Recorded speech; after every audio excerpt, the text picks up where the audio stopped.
کله چې د چا ازل راشي زما ملایکې وژني. د دې خبر نه دا معنا ده چې یو څوک مړ کېږي دوې خبرې به وي. حتی اذا جاء احدکم الموت ازل یې راغلی وي، توفته رسولنا د الله ملکې ورته راغلي وي، هغه یې روح اخیستی وي. چې ازل یې هم راغلی وي د الله ملکې ورته راغلي وي، هغه یې روح اخیستی وي، بیا خو د بچ کېدو امکان نه وي. نو په دې بیا اعتراض د څه دپاره دی؟ په دې کې بیا د اعتراض ځای نشته او د الله په کار اعتراض نشته. دغه هر څوک چې مړ کېږي د الله ملایکې وژني، روح یې د الله ملایکې اخلي. ظاهري معنی یې هر شی شي، د ګولۍ وژل شي یا د اور وژل شي یا د اوبو وژل شي، خو الله پاک یې عمر پوره کړی وي، ملایکې ورته راغلي وي، روح یې اخیستی وي او په هغو باندې د الله په فعل باندې اعتراض نه کوو.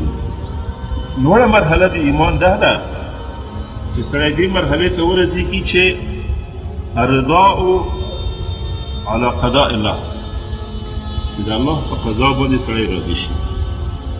کله چې ایمان په زړه کې راسخ شي سړی بیا دې مرحلې ته راسي چې د الله په قضا باندې راضي وي چې الله څه کوي هغه ښه دي. الله که مرضي راته راوستله د مرضي خپل خیر ګڼي، او که مصیبت ورته راشي هغه په خپل خیر ګڼي، زموږ کفاره د ګناه وګرځي، او که هر حالت راشي هغه د سړي په خیر راځي.